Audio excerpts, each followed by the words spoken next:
Hola a todos y a todas. Sí, lo tengo que ir.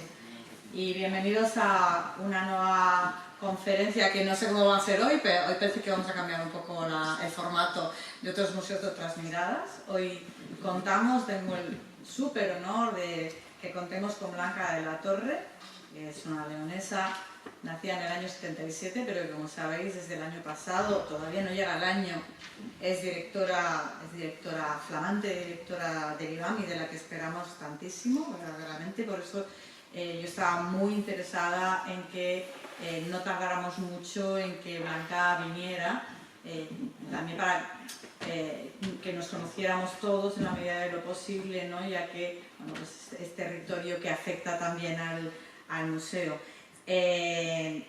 Tengo también tuve la fortuna de que la primera exposición que Blanca inauguró en el museo estaba comisariada por mí, fue la de Soledad Sevilla, que venía itinerando del Reina Sofía, y que además después también me diera la magnífica noticia y el magnífico honor de nombrarme parte del comité asesor del museo, con lo cual bueno, no puedo estar de más que agradecida porque ese museo, junto con para mí son mi casa. Es decir, entramos en esos museos y entramos en nuestra casa porque es donde nos hemos formado. Aquí cuando éramos más pequeños, ¿no? Cuando entramos pues, como con 13 años, algunos más jóvenes entrasteis un poquito después que nosotras, pero yo me acuerdo entrar finales de los años 70, principios de los años 80 en este museo y después formarme en todas esas magníficas exposiciones del IBAM desde mediados de los años 80, que sobre todo las temporales fueron realmente fantásticas y fue un museo y debe seguir siendo un museo pionero en Europa, es decir, era verdaderamente una señal muy clara. Ella tiene una formación muy extensa, bastante profunda y de excelencia, debo decir, no solamente como comisaria de exposiciones, sino con una línea de fuerza muy clara y que yo creo que además hoy por hoy no es que venga muy bien, es que es más que necesaria. No solamente trabaja, obviamente, con la cuestión de las artes visuales, sino que es especialista en ecofeminismos y en ecoactivismos, entiendo también. De lo que hizo la tesis doctoral, que la defendió en la Universidad Complutense, dirigida por también un amigo, por José María Carreño. Voy a leer el título para que os hagáis una idea. Crisis ecosocial, sostenibilidad,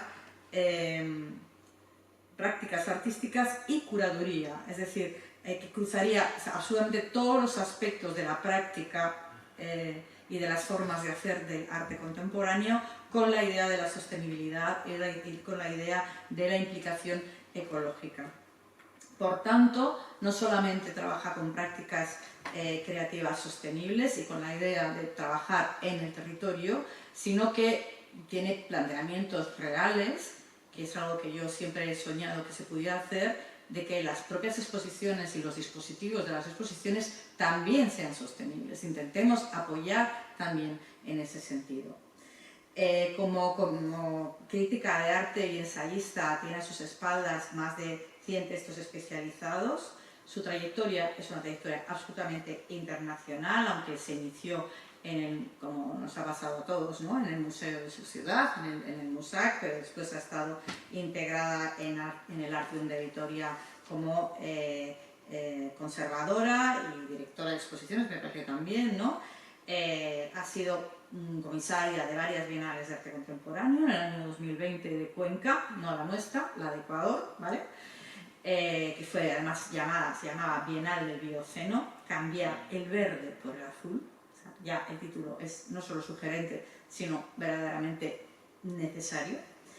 Y en esa cuestión de lo necesario, uno de sus planteamientos base es, en el fondo, volver a una de las ideas de las vanguardias, que es sumar la ética y la estética. Es decir, la estética no puede estar ajena, no puede ser ajena a lo que ocurre a nuestro alrededor, ni los artistas, ni el mundo creativo podemos estar mirando hacia otro lado respecto a lo que ocurre a nuestro alrededor.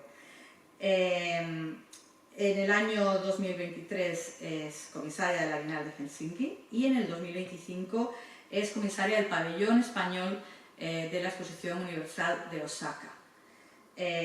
Ha colaborado en Argentina con PROA, con el Museo de la UNAM en México, con la National Academy of Science de Washington, con la Foundation en Londres, con el Maxi de Roma. Solo he cogido algunos porque era imposible, querida, era mucha cosa. Entonces, bueno, nos va a hablar del Museo Anfibio. Yo me voy a quedar aquí como un anfibio, sí, acompañándote. Y tienes, por favor, toda nuestra escucha. Bueno, pues muchísimas gracias, Isabel. Muchas gracias, Rosa. La verdad es que siempre es un honor este tipo de invitaciones. Uy, ya está sonando esto. Y siempre es un honor cuando la invitación viene de la mano pues, de dos mujeres a las que admiras y con quienes compartes además todo tipo de complicidades. Así que es un lujo. Hemos comentado antes que pues igual este formato más informal de estar así era más cercano. A mí me gusta más estar abajo que estar ahí arriba. De hecho, me gustaría que estuvierais más cerca. Estas distancias creo que son innecesarias. Creo en otro tipo de institucionalización y creo en otro tipo de conversaciones tanto entre quienes trabajamos dentro del sector como entre quienes se van aproximando. Bueno, he preparado una presentación para ir comentando un poquito mis líneas generales en torno al museo. He recogido algunas imágenes, un poquito de archivo. Voy a ir súper rápido por la parte de introducción del IBAM porque realmente creo que sobra, pero se me hacía un poco raro como lanzarme en seco a hablar del IBAM.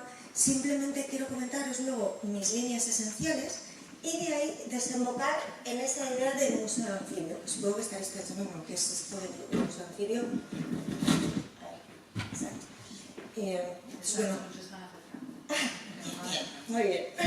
Llegaremos entonces luego a la idea de museo anfibio, o aterrizaremos ahí en cuanto comente un poco mis tres ejes esenciales en la nueva línea del museo. Luego Isabel me preguntó cómo podía ir un poquito hacia atrás, ¿no? o me pidió que anclase de alguna manera esta idea tanto del museo anfibio como de mis nuevas líneas en algunos de mis proyectos anteriores. Me pareció más adecuado acotar solo a uno. Si os interesa algo de otros proyectos anteriores os puedo pasar publicaciones o links o lo que sea. Pero tenemos aquí una doctora que... Perdón. Tenemos aquí una recién doctora, que es la, ¿te acuerdas que te mandé? ¡Ah! ¡Eres tú! Es ella, lo cual no creo que habrá un encuentro bastante fructífero en ese sentido. Fenomenal, fenomenal. Bueno, pues yo simplemente, como para ir un poquito hacia atrás, os hablaré un poquito de la Bienal de Helsinki que comentaba Isabel, que creo que conecta muy bien también con esta idea del anfibio y que de alguna manera aglutina también bastante bien algunas de las líneas que he venido trabajando durante todos estos años. Y luego sí espero dejar tiempo también para preguntas, para desarrollar un poco la conversación con Isabel y en todo momento, por favor, sentiros libres de interrumpir y de entrar en la conversación conmigo. Vamos a empezar así rapidito, como os comentaba, hablar un poco de historia. Me parecía interesante traeros estas imágenes, seguro que a la mayoría os suenan, ¿no? De este momento, ese momento del IBAM del 85, ¿no? Cuando realmente surge, aunque no existe. Y aquí es donde ya empieza a existir y al año siguiente se inauguraría, ¿no? En el 89 sabéis que se inaugura y aquí tenemos seleccionada esa foto del 89, donde lo inaugura la Reina Sofía. No os voy a dar como mucho la turra, solo quiero poner un poquito de contexto. La colección, pero que ya sabéis que los dos ejes esenciales del nacimiento obviamente del IBAM son Julio González y Ignacio Picano. Y a partir de ahí se van desarrollando todos esos ejes de la colección del IBAM que desde que estoy en el museo todavía hay mucha gente que me pregunta por qué o que no entiende bien esa conexión entre esos dos ejes de Pinazo y Julio González y el resto de la colección, ¿no? Entendiendo que además, sobre todo las vanguardias europeas, son uno de los cuerpos esenciales de la colección. A mí me parece que es algo que es como bastante obvio, pero bueno, me gusta señalarlo bueno, aparte de para abrir un poco el debate, que no creo que sea el lugar, pero sí para entender que tiene todo el sentido que tengamos un Julio González, escultor, vanguardia internacional, ¿no? Yo, pintor valenciano, pintura española, luz, bla, bla, bla. Todo eso, ¿no? Cogemos inicio de la modernidad también en Valencia y de ahí llegamos pues, a esas vanguardias. Sí, por favor. Es que a mí me dan un micro y me Dale, pongo. dale. El Iván se inaugura con la exposición de Sorolla. Una exposición de Sorolla que venía en realidad de la etapa en la que Tomás Llorens había sido director, pero que ya le toca inaugurar a Carmen Albors. Es decir, que aunque no estaba en la idea de Tomás Llorens que Sorolla estuviera en la colección, sí le parece importante que haya un arranque, una especie de bisagra, y el otro artista que hay, que es verdaderamente muy innovador, era Pinazo, claramente de esa misma generación. Esa pregunta me la encuentro todavía mucho en la gente. ¿Tenéis Sorolla en la colección? Sí, tenemos Sorolla. Bueno, uno de los aciertos, o creo que uno de los grandes aciertos también de la colección, no solo son, por supuesto, esas grandes vanguardias europeas que ahora mismo sería impensable, ¿no?, poder adquirir, sino fue también toda una serie de figuras del entorno de Julio González, que no eran igual primera línea, no eran Picassos, pero nos ayudan a entender muy bien también qué estaba pasando en ese momento. Lo mismo el gran cuerpo de escultura que tenemos, pop art, también es otro de esos cuerpos esenciales, fotografía y fotomontaje, por supuesto, vanguardias que ya comentamos, abstracción, por supuesto, tanto expresionismo abstracto como informalismo europeo. Esta pieza acaba de estar ahora, no sé si habéis estado en el teaser, en la exposición de Pollock. Sí, la vi. Sí, pues ahí visto, bueno, era la única pieza, de hecho, que había de libras. Bueno, Unidio también tenemos una colección bastante destacada, instalaciones, por supuesto, cartelería, Renan, que os voy a contar, obra gráfica, y esto también es importante, que es que realmente creo que otro de los grandes aciertos de la colección del Iván fue ese cuerpo de obras mal llamadas artes menores, realmente esenciales, realmente particulares en el caso de algunas de las selecciones que se hicieron en este momento. Veis esta portada también de Yves Klein.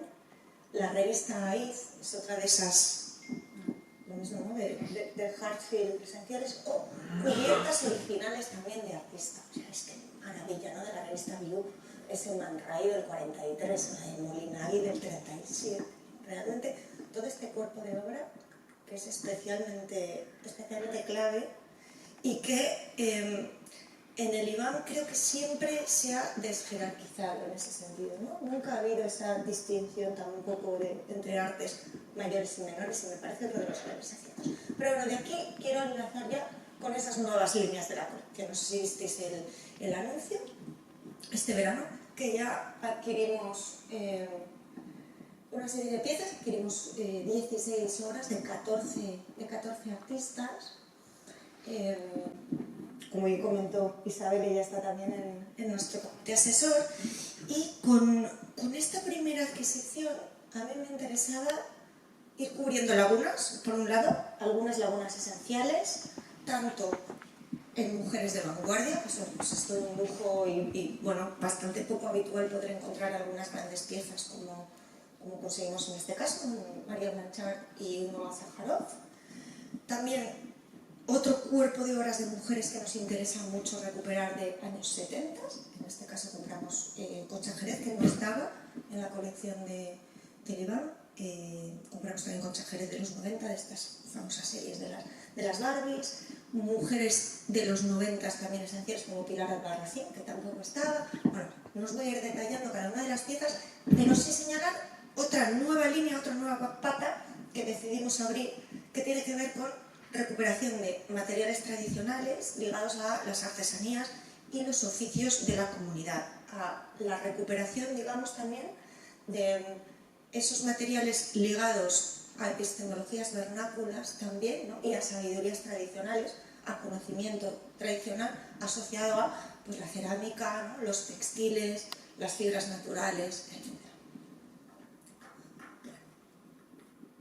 A partir de ahí, bueno, Soledad Sevilla también. Tuve la suerte, como bien comentaba Isabel, de llegar a inaugurar Soledad Sevilla.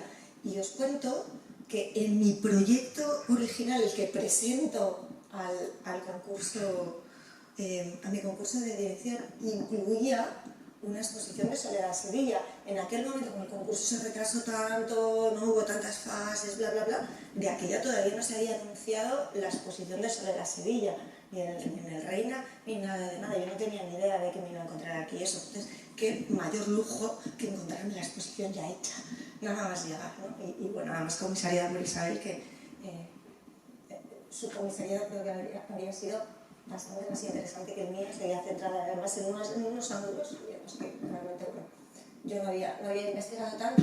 Lo que sí a mí me interesó mucho de Soledad es esta pieza, que adquirimos a partir de una fórmula como de compra-donación, compra/donación, que es Leche y Sangre, que es una de las piezas que marca, digamos, su transición a esas famosas instalaciones de los hilos, ¿no? ¿Veis? Que es toda esta cortina de esos claveles naturales que se van secando a medida que va pasando la exposición, y que a la vez conecta mucho con esta nueva línea que os he comentado también, ¿no? De materiales naturales, etcétera, etcétera. Bueno, algunas piezas aquí como ejemplo. Espartaria, esta va a ser una de las piezas también, así como algunas otras de las adquisiciones que van a estar en la exposición que inauguramos el día 18 de este mes, que no, este mes no, todavía no estamos en febrero, ¿no? 18 de febrero, en 3 semanas. Estáis invitadísimas e invitadísimos. Vamos a mostrar Mónica Jover, que va a estar. Bueno, es una exposición que hemos hecho en colaboración con Svalbard, en el marco de la Bienal B, de la Bienal Rural, Casal Solleric, CEDAN y el Museo Terra, de la Espluga de Llobregat. Y con esto llego a uno de los ejes del museo. Patrimonio.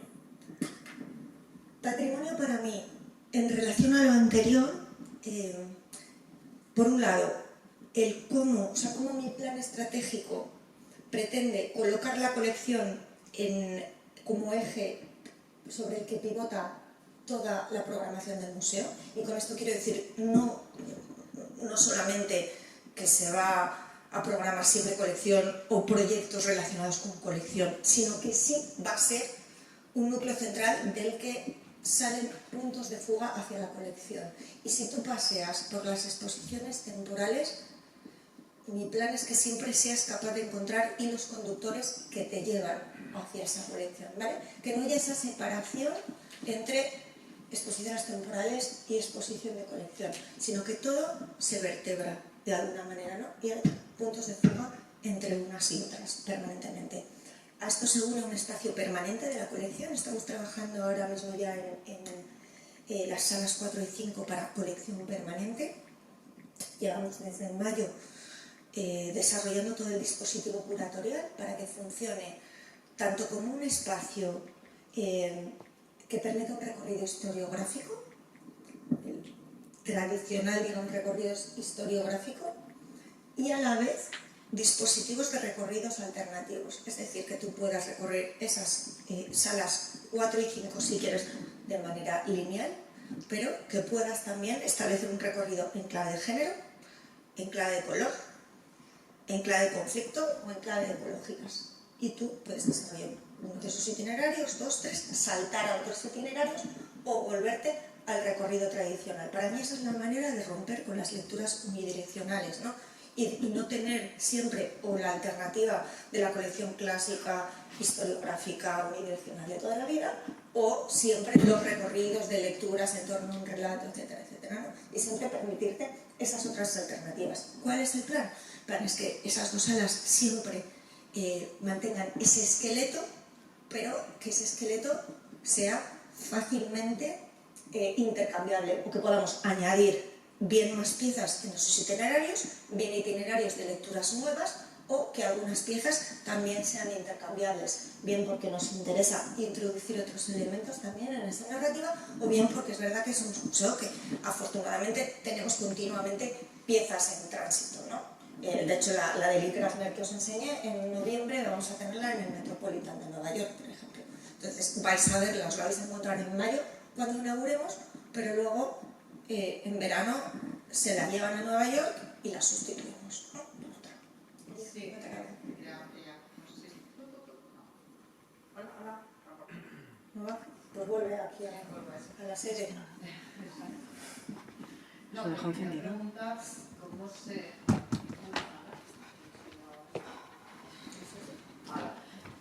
¿Cómo vas a articular esto? Es decir, si vas a partir de la idea de la permanente como temporal, es decir, una permanente que en el fondo está en continuo movimiento o que tiene cambios como hacía Tate al principio, ¿no? Que cada 6 meses había cambios parciales, pero cada 2 años había cambios como más sustanciales y luego cada 6 años había un cambio absoluto con un discurso totalmente diferente.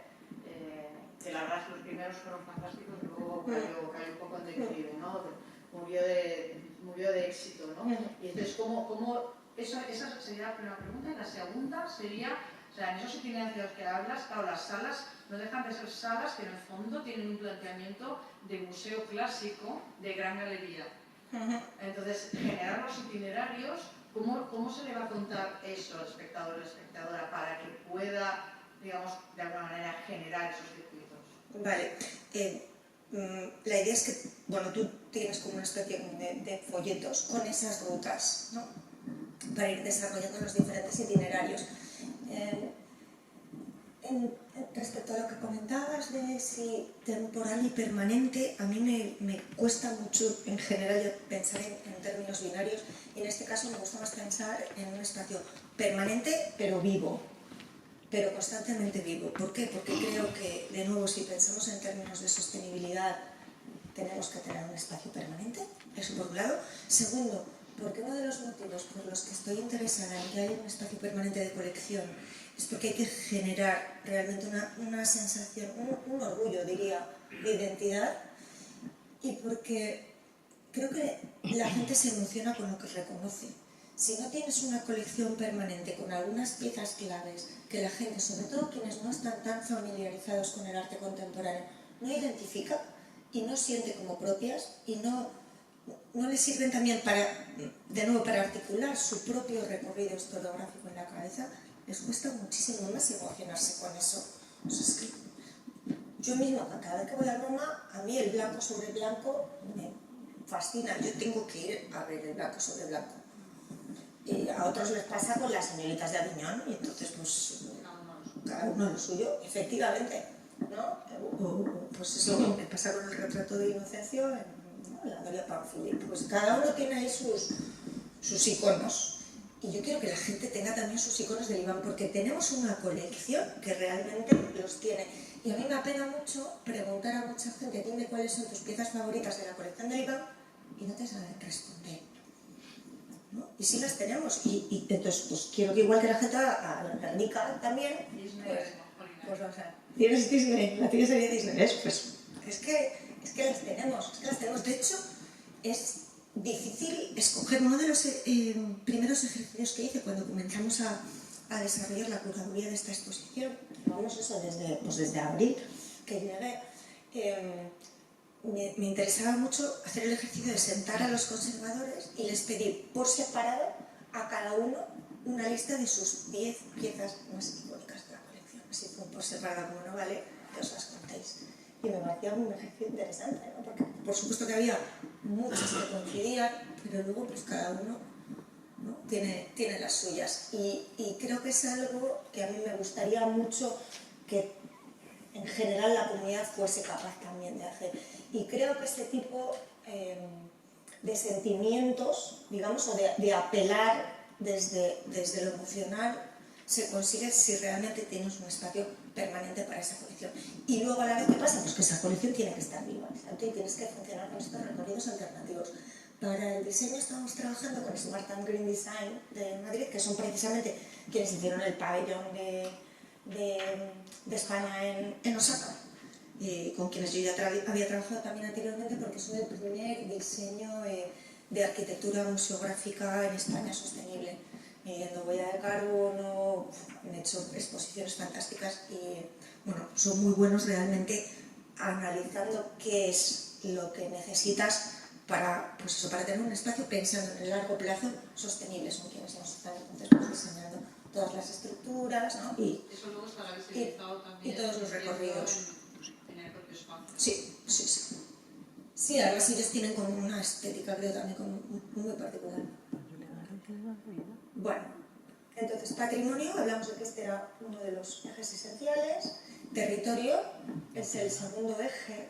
Esta imagen que tenéis aquí es de la sala 7, ahora ya vuelve a tener exposiciones, pero bueno, para quienes no sepáis, durante todos estos últimos meses, la sala 7 funcionó como taller de restauración por las piezas dañadas por la dana. Teníamos un almacén en Ribarroja y bueno, se dañaron muchas piezas. Todavía estamos en ese proceso de restauración, en este momento nos quedan 57 piezas todavía por restaurar y de hecho inauguramos en diciembre este proyecto, el proyecto Rebrot, en colaboración con la Universidad de Valencia, para dar una nueva vida a esas piezas que fueron dañadas por la dana. La idea de Rebrot por eso habla un poco de cómo estas piezas vuelven otra vez a ocupar ese espacio social, pero con una nueva pátina que al final está hablando de resistencia también, ¿no?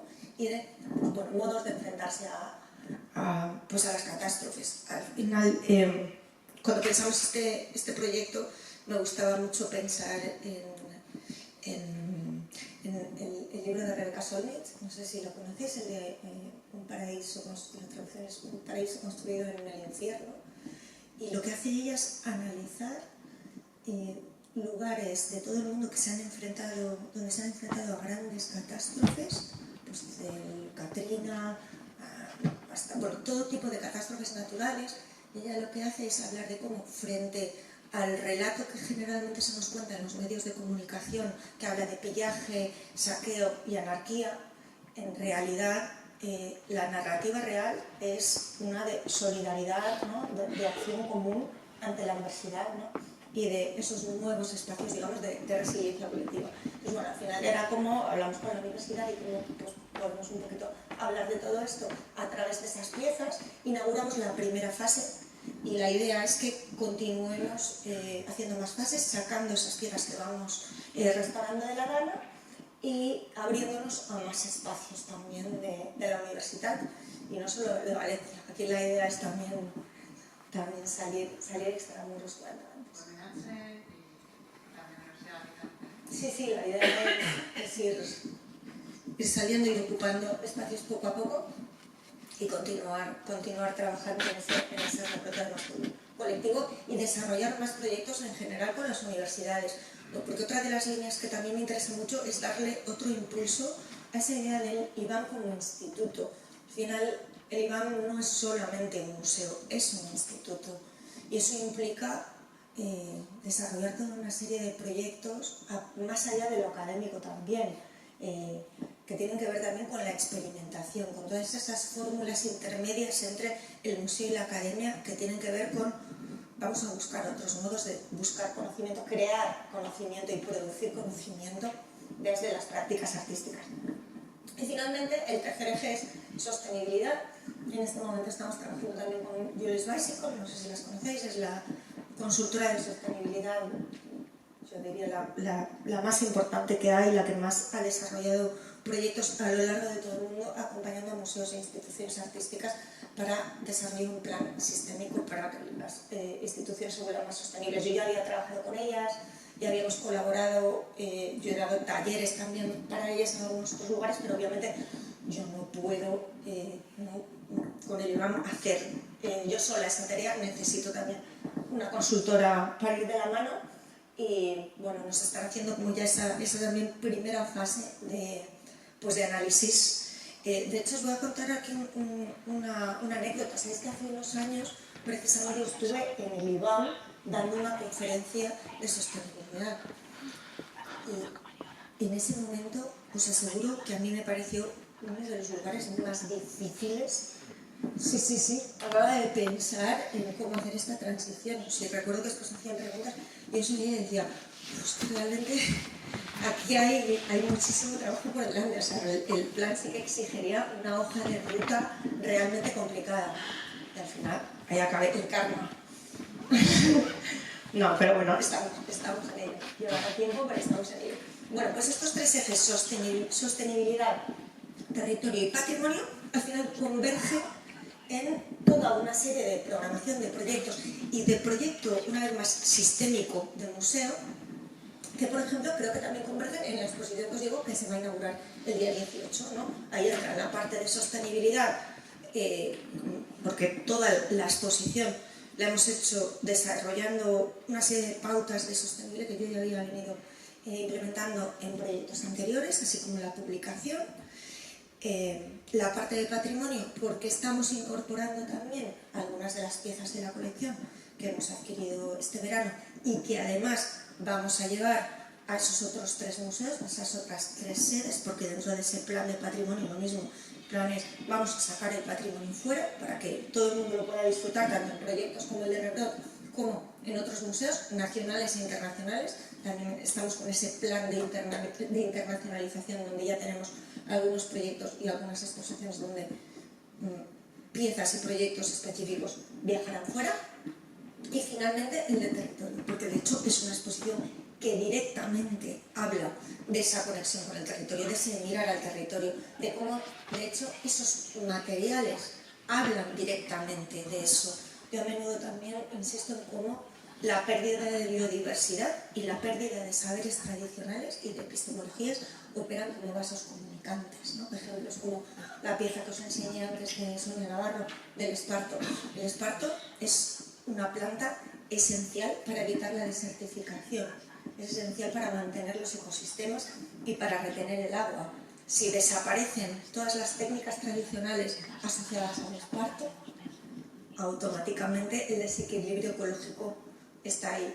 El esparto precisamente y todas las técnicas asociadas al esparto empezaron a entrar en riesgo de desaparición con la aparición de los plásticos, porque la mayoría de los objetos cotidianos para los que se utilizaba el esparto, claro, fueron reemplazados por los plásticos de un solo uso, ¿no? Y el esparto no solamente cumple esa función ecológica de preservación de los suelos, sino que además es un material infinitamente más resistente, ¿no?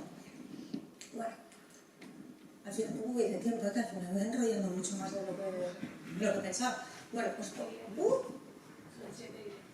¿a qué viene lo del museo anfibio? Pues el museo anfibio viene aquello cuando empiezo a pensar, ya desde mi proyecto del museo, es que me gusta sentir el museo como un museo anfibio, tanto desde lo simbólico como desde la propia situación geográfica del IBAM. Empiezo a pensar en el IBAM como un anfibio, tanto por su propia ubicación, que creo que es obvia, como por la metáfora de los anfibios, que ya sabéis que son organismos que transportan materia y energía del mar a la tierra. Esa metáfora de transportar la energía y de estar en ese constante flujo entre lo acuático y lo terrestre me parecía muy bonito para una institución como el IBAM. A partir de ahí decidí pensar en 2 líneas, territorios, tierra y entornos acuáticos, ¿no? Y en cómo podíamos pensar el IBAM pues, como un museo anfibio que trabajase esas líneas desde lo ecosistémico de la propia comunidad, pero también estableciendo conversaciones con otros museos anfibios. Entonces, durante todo este tiempo, por ejemplo, con algunos colegas directores de museos que me voy encontrando, tanto en el ámbito nacional como en el internacional, les hablo del museo anfibio y muchos me dicen, ¿qué queremos? Me gustaría también ser un museo anfibio, ¿no? Pues vamos a empezar a pensar en toda la serie de relaciones ecosistémicas que podemos hacer, de proyectos que piensen en esa clave ecosistémica y donde pues, funcionan, pues eso de nuevo todas estas metáforas, no solamente desde lo ecológico, sino también desde lo mitológico. también desde el relato, desde el folclore, ¿no? Desde la historia, desde las memorias, ¿no? Pensar en toda esa idea de las memorias anfibias, ¿no? Entonces, bueno, el museo funciona casi como un museo dentro del museo, como una parainstitución. Y de hecho, empezamos a pensar en esa idea de la parainstitución y está, pues os traía ahí, me da pena no enseñaros, lo tenemos ya hasta nuestro propio logo. Pues independientemente del logo del IBAM, tenemos el logo del Museo Anfibio que se va colando también por ahí. Porque sucede que hay proyectos que son solamente del IBAM y hay proyectos que son del Museo Anfibio en colaboración con el IBAM. Entonces igual, pues eso, en algunos catálogos, en algunos folletos y demás, vais a ver por ahí el logo del Museo Anfibio, porque pues, el Museo Anfibio va por ahí haciendo también sus propios proyectos. ¿Qué es? Pues eso, pues no es una línea de exposiciones, no son actividades, no son proyectos, es un territorio viscoso y en definición en el cual nos sentimos cómodas.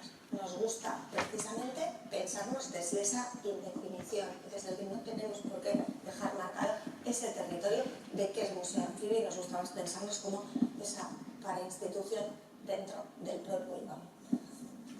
Veréis eso, algunas de las exposiciones o algunos de los proyectos que hemos trabajado ya, hemos hecho unas jornadas de branquias y pulmones, os traje hasta una foto del museo, del menú anfibio que hicimos también y que ofrecimos también como parte de las jornadas. Hicimos solamente las de branquias, las de pulmones van a tener lugar ahora en abril. Estamos preparando una exposición de la albufera.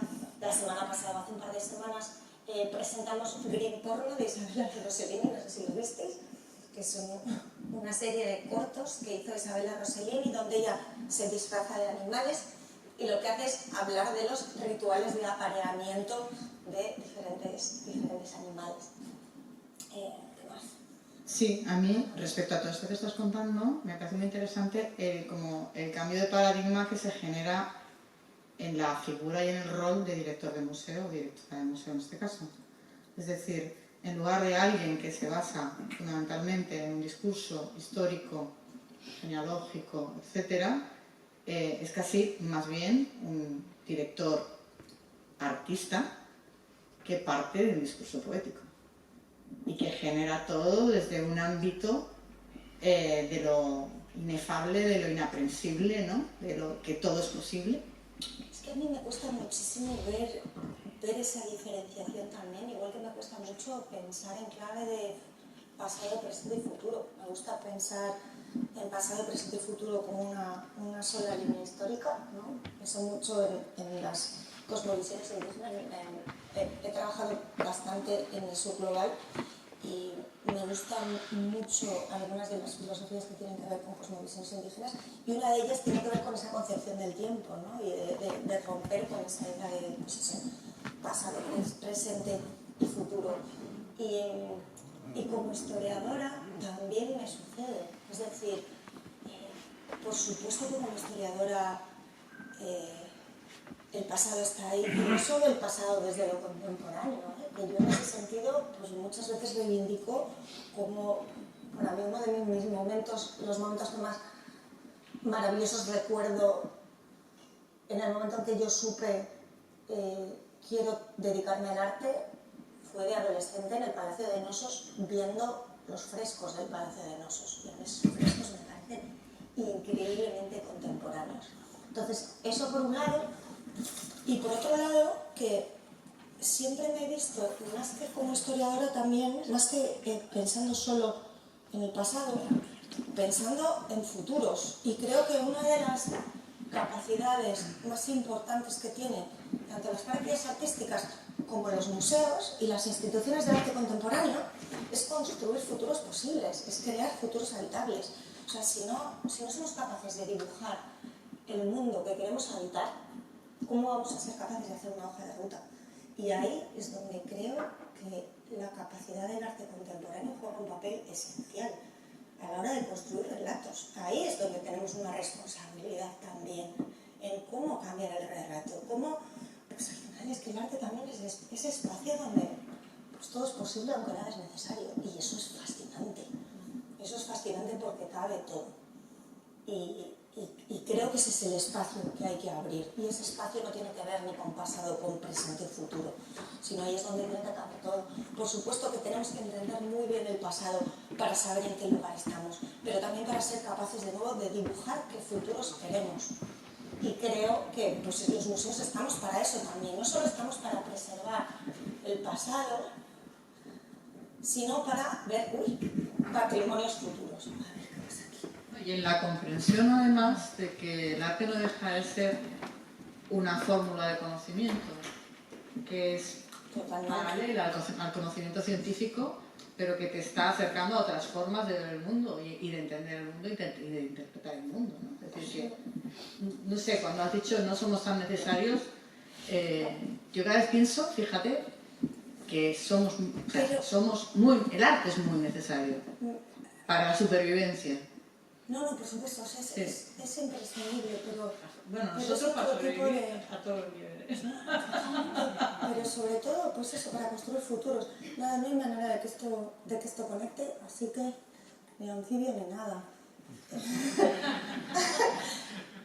Bueno, quería al menos, me da pena, porque quería hacer ese link también con la Bienal de Helsinki, porque precisamente tiene mucho que ver también con esto que estamos hablando. Entonces creo que has conectado ahí, me voy a saltar un montón de cosas para llegar a ese punto, luego volvemos si queréis. Este es el esquema de la exposición de Isabel en el día 18, donde ves que todo... ¿Esa es abajo? ¿La sala abajo? ¿La grande, no? La sala 1. La sala 1. Voy a avanzar, sí, que casi no me dice nada de eso. Vale, a la Bienal de Helsinki. Más que nada porque enlaza con muchos aspectos de lo que estábamos hablando aquí. Yo empiezo a trabajar en la Bienal con el Helsinki Art Museum, con el HAM, como comisaria jefe hace como 3 años, en realidad. Yo empecé a trabajar con el HAM cuando todavía se estaba desarrollando la Bienal anterior, ¿no? No trabajar en plan de contratamos a una comisaria jefe cuando ya ha terminado esta Bienal para que trabaje estos siguientes 2 años, sino lo hacemos antes para que se solape y precisamente la siguiente pueda entender bien qué funciona, qué no funciona, etc. Es algo que hace realmente acertado. Y bueno, la Bienal de Helsinki se desarrollaba en el marco... Ay, madre mía, pero que no te vuelvas loca, déjalo, si es que estoy aquí. Claro. Bueno, decía, la Bienal de Helsinki se encuentra en el marco de los objetivos de la ciudad de Helsinki de alcanzar la neutralidad climática para 2030. Entonces, en ese marco diría que posiblemente ha sido el proyecto más fácil porque yo no tenía que convencer a nadie de lo importante que era realmente desarrollar los eventos, ¿no? De la manera más responsable, digamos, con nuestro medio ambiente. Esa parte ya estaban todos convencidos y de hecho ya había muchísimo camino ganado. Toda la Bienal se hacía en colaboración, de hecho, con lo que sería el equivalente un poco al Ministerio de Medio Ambiente de ahí. Entonces, bueno, y de nuevo conectando con lo anfibio, había 3 sedes esenciales. Una, el propio HAM, el propio museo, que de hecho es interesante porque me recuerda muchísimo al IBAM. Ahí es un museo que guarda muchísimas similitudes. El IBAM, incluso el tamaño de la colección. Otra de las sedes era esta arteria principal, la Esplanadi Park, que es la arteria principal de la ciudad de Helsinki. Y el tercer espacio, que es el más especial, era la ciudad... ¿Uy? La isla de Vallisaari. La isla de Vallisaari es una isla que está a 20 minutos de la ciudad de Helsinki, pertenece a Helsinki. Se llega en 20 minutos en ferry y es una ciudad que fue un antiguo refugio militar, está lleno como de búnkers y lleva décadas deshabitada, ¿vale? Entonces, Kati Kivinen, con quien desarrollé la Bienal, y yo nos preguntábamos qué sucede cuando los humanos nos vamos y dejamos otra vez a todos estos habitantes no humanos habitando su isla. De hecho, ya cuestionaba también el propio concepto de una ciudad deshabitada, ¿no? Nunca ha estado deshabitada, todos estos seres realmente llevan aquí durante todo este tiempo. Somos los humanos los que venimos aquí como invitados cada verano, porque en el ferry pues solo se puede ir de mayo a septiembre y el resto del año pues todo se congela y no hay humanos en la isla. Entonces, a partir de ahí es donde decidimos, no sé si llegáis a ver algo. Ah, ya se está viendo. Vale.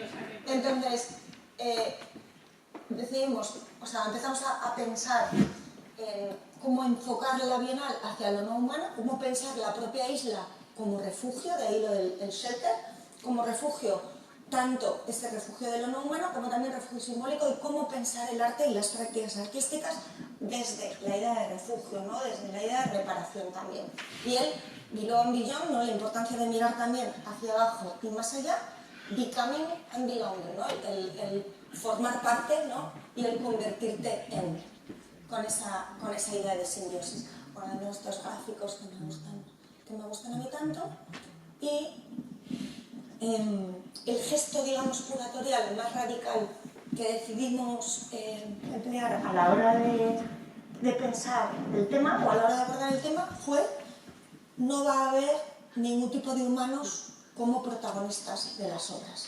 Es decir, no va a haber prácticamente presencia humana, o al menos no protagonista, en ninguna de las obras. Era para nosotras un gesto post-antropocéntrico, ¿no? Una manera de desplazar la mirada antropocéntrica y mostrar cómo, bueno, pues uno de los motivos esenciales por los que estamos en la situación en la que estamos tiene que ver con esa actitud antropocéntrica. Bueno, pues ¿qué pasa si realmente somos capaces de echarnos a un lado, ¿no? De echarnos a un lado y de considerar de verdad la agencia de lo no humano, no solamente animales y plantas, sino por rocas, minerales, la propia isla o el agua, y pensarles pues, en sujetos de derecho y en pues, seres con agencia, y en no distinguir además, muy en línea también con el pensamiento pues, más animista, con las filosofías más animistas, de no distinguir entre vivo o inerte, ¿no? Sino pensar en lo todo vivo. Realmente es una idea muy occidental decir lo de entender una roca o un mineral como algo inerte, ¿no? En cualquier comunidad de pueblos originarios tú les dices que una roca, un mineral no está inerte, o sea, no está vivo, es como que si nosotros estamos compuestos de minerales, ¿no? O estamos llenos de minerales, o el agua mismamente.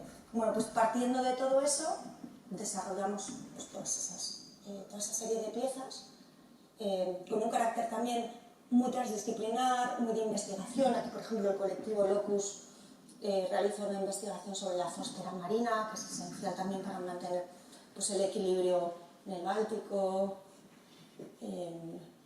Laura Pohl, esta es una pieza que tiene que ver con la mitología estonia, con un guardián de los bosques. Más o menos eran en torno a unos 40 artistas. Buena parte de las piezas fueron desarrolladas específicas para la Bienal, fueron producidas para la Bienal.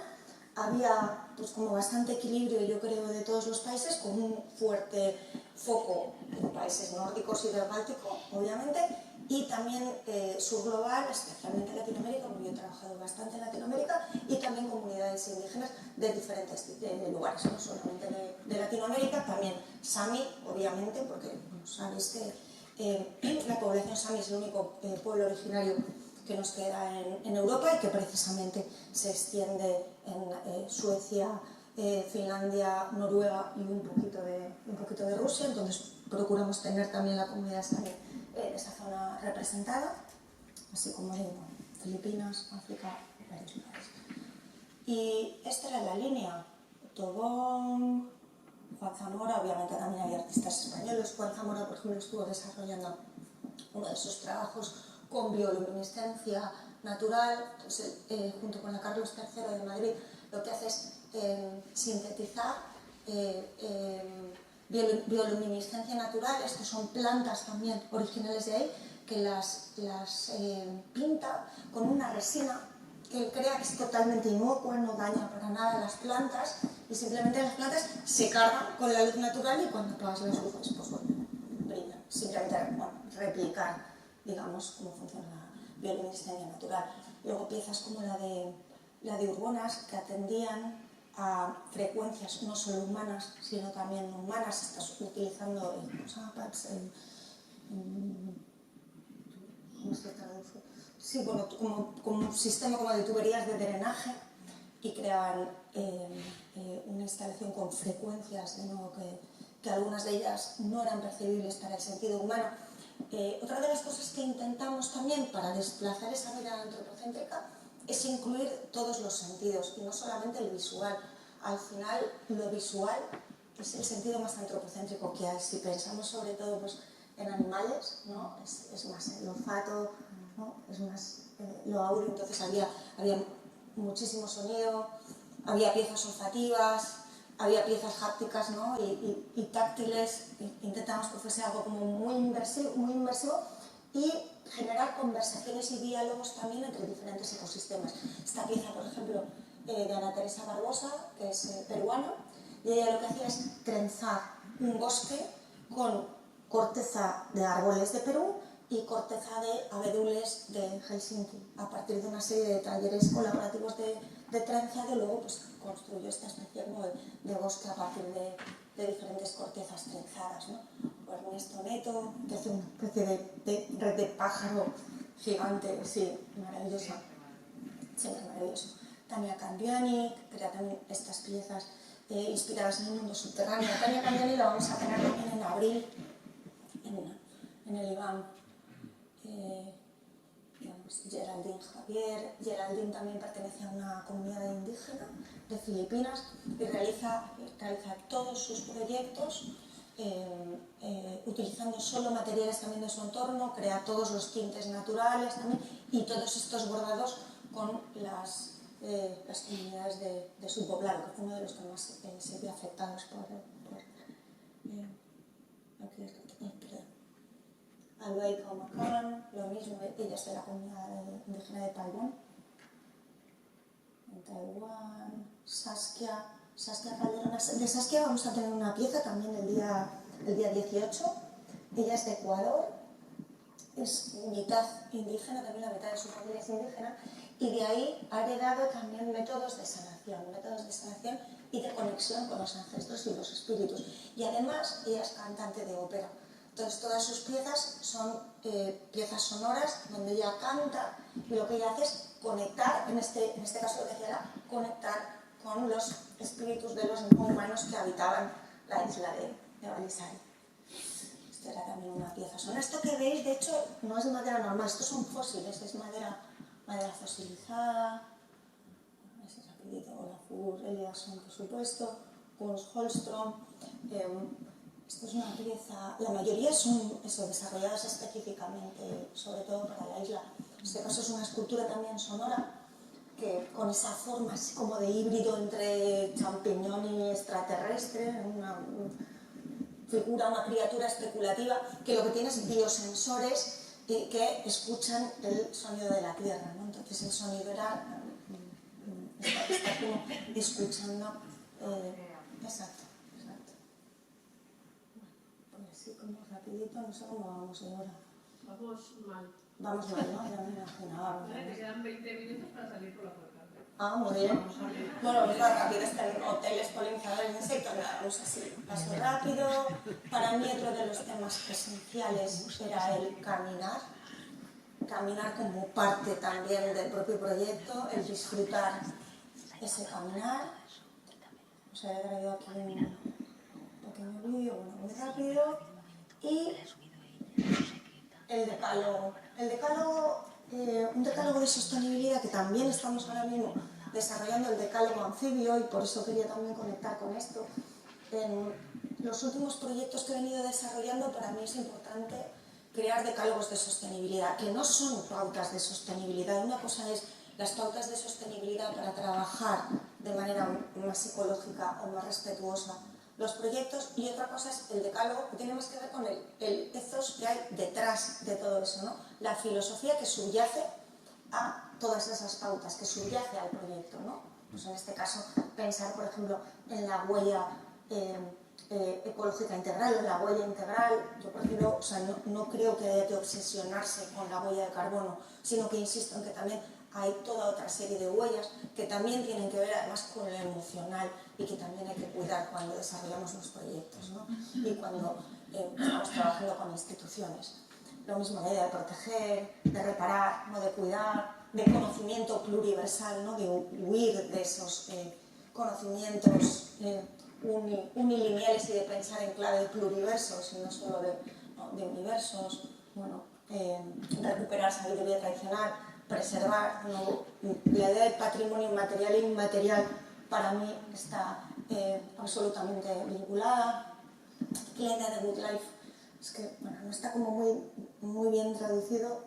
Utilizamos un concepto finlandés que buscaba traducir la idea también de summa causa, que es cuando empecé, cuando desarrollé el decálogo para la Bienal de Cuenca, comentabas, de Ecuador, que es el recuperar esa idea del buen vivir, de nuevo, que tiene que ver con, no solamente con cosmovisiones indígenas, sino pues, también con nuestras filosofías, digamos, o sabidurías vernaculares, y que nos hemos olvidado también un poco, y que ya asociamos esa idea de buen vivir más casi al bienestar de la salud, y nos olvidamos de que la idea del buen vivir es muchísimo más sistémica y de nuevo tiene que ver con toda otra serie de huellas que tenemos que cuidar y que a través de las prácticas artísticas y de los espacios culturales también tenemos que recuperar, ¿no? Los museos también somos eso, somos espacios de reparación, de cuidado y de buen vivir.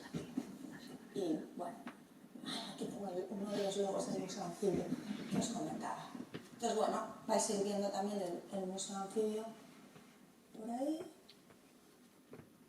Y os he traído un poco de publicidad para que os hagáis amigos del Iván.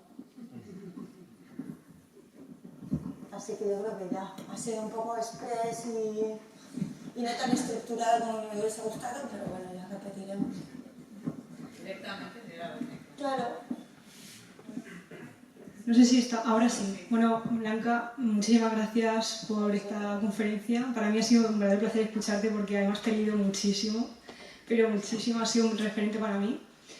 Y es que siempre es un placer escucharte porque inspiras y das esa parte como positiva, o sea, me emociono porque es que de verdad que ha sido un referente para mí. Entonces, porque das soluciones y das como esa parte positiva que tanto se necesita en la crisis ecosocial en la que estamos inmersos. Sobre todo lo haces porque parte de las conexiones con las personas. De hecho, todo el rato se ha hablado, incluso cuando hablaba de la colección permanente, en cómo hacer que se entreteja, ¿no?, con la sociedad, que la gente se interese, que cree esos vínculos con las obras y que además, pues, en esa idea de museo anfibio lo llevan mucho más allá. Entonces, es como esa propuesta integral de museo sostenible, porque no se habla solamente de sostenibilidad, pues siempre está hasta muchas personas hablan de sostenibilidad y solamente tienen en cuenta parámetros técnicos y no. Cuando hablamos de sostenibilidad es justo lo que tú hablas, también se habla de relaciones personales, porque al final lo que nos hace cambiar también como sociedad son esos vínculos, ¿no?, que nos mueven.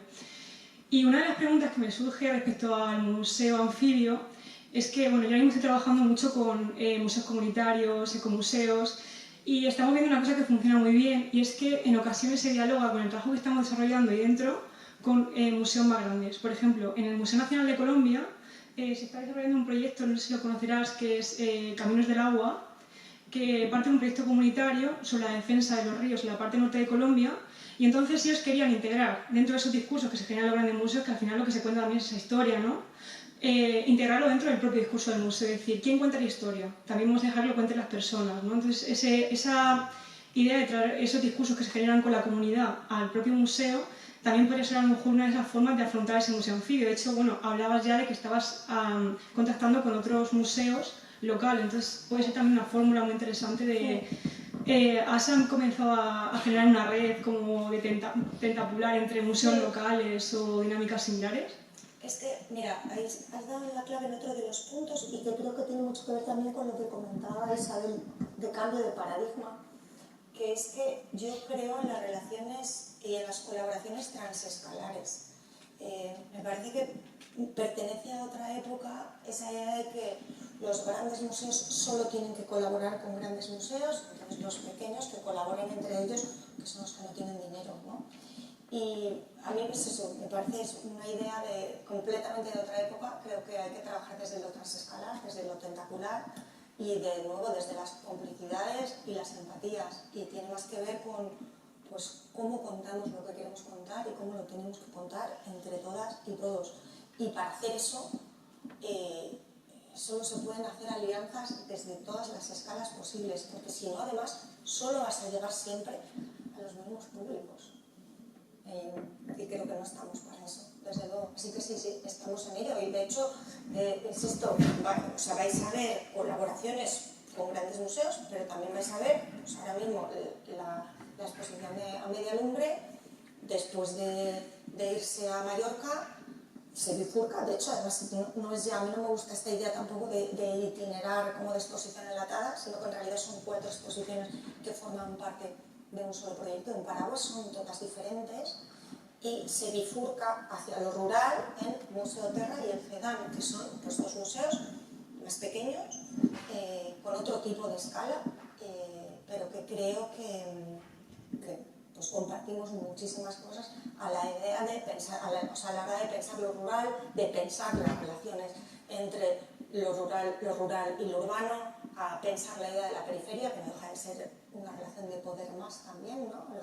La idea de espacios periféricos o de museos periféricos, ¿no? Y darle la vuelta precisamente pues eso, a cómo reivindicar todos esos relatos que quedan en los márgenes y a la responsabilidad que tenemos desde las instituciones culturales para recuperar y preservar todo eso. Muchas gracias. Además, colaborar con el MACA, que es otra escala.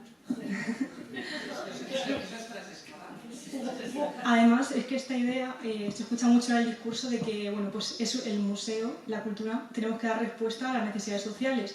Pero es que este concepto que plantea del museo anfibio va más allá, porque también escucha y atiende a las necesidades del territorio y de los ecosistemas que lo marcan. Entonces, es una idea que estoy deseando ver funcionar. O sea...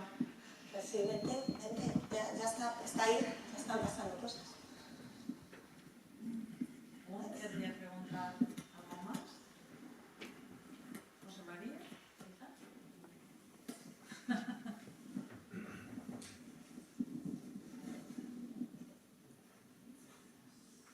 y una de las cosas que le planteaba, cambiando un poco de tercio a Blanca, era la necesidad que existía, y lo hacía también un poco en mi papel de persona que está en el comité asesor del IBAM, de integrar a los artistas y las artistas alicantinas en el IBAM, que siempre hemos estado un poco como fuera, ¿no? de circuito, quizá porque hay una mayor lejanía, ¿no? Y bueno, deciros que la verdad, cuéntalo tú si quieres, ¿no? Que vamos a hacer toda una serie de encuentros que además no solamente se van a centrar en la ciudad de Alicante, sino que queremos hacer toda una serie de encuentros con los agentes artísticos y teóricos de Elche, de distintos sitios, conocer la realidad de nuestras infraestructuras culturales de alicantinas, que me parecía como fundamental, ¿no? Sí, establecer todo tipo de relaciones. De nuevo, es eso, apoyar lo transescalar y pensar además que lo local y lo internacional también operan como vasos comunicantes. O sea, yo creo que atender a lo local no es hacer de pronto la exposición internacional y luego aquí dejamos esta sala para los artistas locales, sino integrar realmente lo que está sucediendo en la comunidad en proyectos internacionales y viceversa, ¿no? En algunos de esos proyectos de colaboración que estamos empezando a desarrollar con instituciones de fuera, pues intentar sacar también lo que está sucediendo aquí fuera, ¿no? Y que todo se forme un mismo conglomerado y que se entienda como uno, ¿no? Y que llevamos nuestra casa. Te vamos a tener bastante por aquí. Bueno, haré lo que pueda, pero las comunicaciones no lo ponen fácil, ¿eh? Sí, no lo pones fácil, ¿no? Yo quería preguntarte por el centro de estudios también. O sea, ¿qué vas a hacer? Porque ya he visto que has hecho algunas cosas, pero has estado en la Lea Baldosera, dando un taller... A ver, es que de nuevo, todo eso quiero que atraviese la programación. A mí no me gusta tampoco dividir en categorías estancas. Esto es un programa público o esto es una actividad. De hecho, hemos fusionado en un solo departamento la parte que tiene que ver con educación y con programas públicos, ¿no? Ya es solo un solo ámbito. Ya nacieron así un poco, ¿no? Bueno, pero eran como dos partes, sí estaba separado, por un lado educación y mediación y por otro programas públicos, y ahora sí que son solo uno.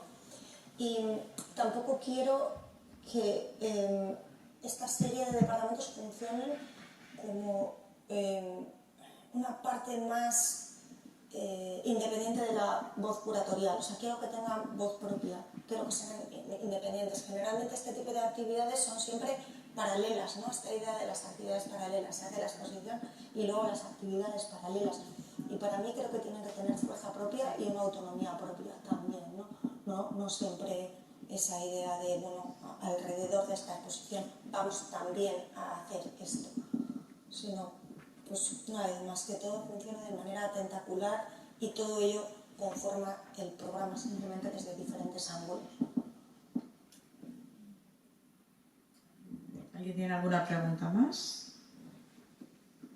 ¿No? Pues yo creo que cerramos.